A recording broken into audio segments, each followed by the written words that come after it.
All right, so we have here a Ninja 500. These are awesome little bikes. I love these things. My buddy just got one, and obviously the chain and sprockets need a little bit of R&R. So what we're going to be doing is taking care of that today. Show you some tips and tricks on that.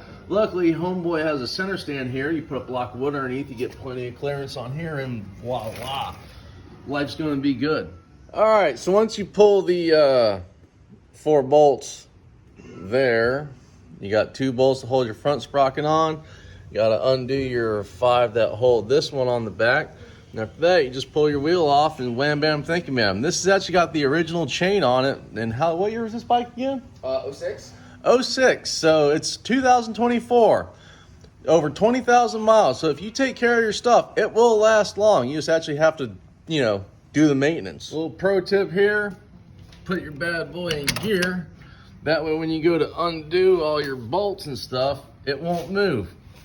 A lot of people don't think about that, and it bites them in the ass. Take off the old chain, just grind off the old link.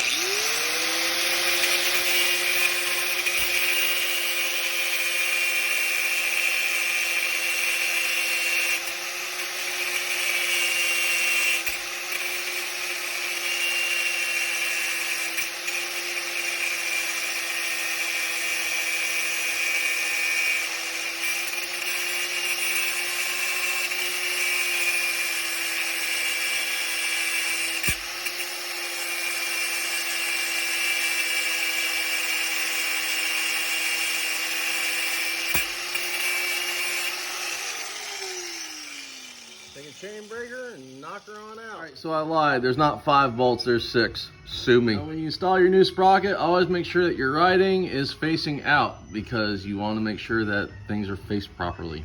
Duh. All right, so remove your 2 placeholder bolts here. Pull the plate off.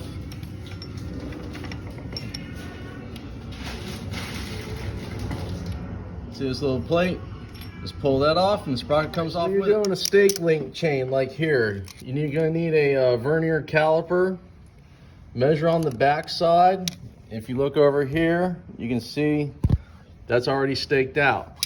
That's gonna be wider on this side than it is on this side, because obviously you press these together to the point where they move, but they still have about 2 or 3 millimeters out so you can flare it.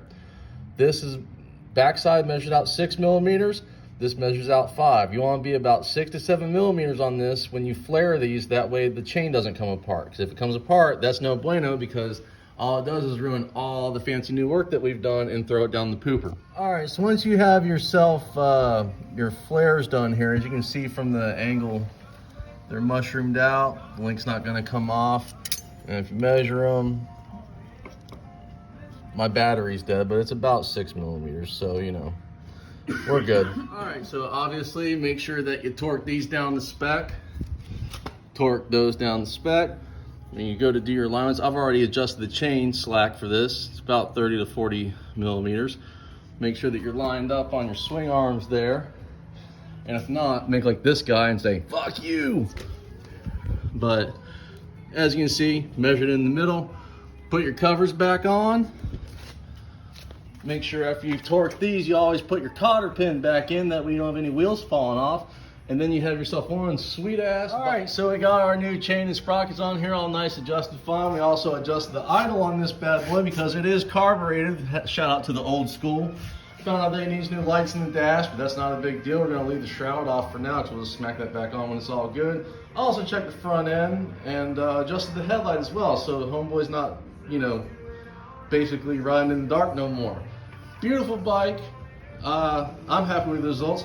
How about you there, amigo? You happy with the results? Oh, I'm happy. Feel a little bit safer riding now. Awesome. Cool deal. So, rock on.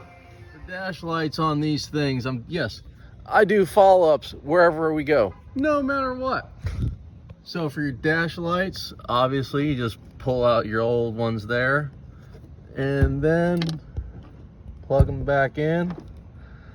Not too hard, not too complicated. And by the way, they work now. Fancy that. Homeboy's gonna have dash lights. We'll show you that in a second. And he said, let there be light. Booyakah.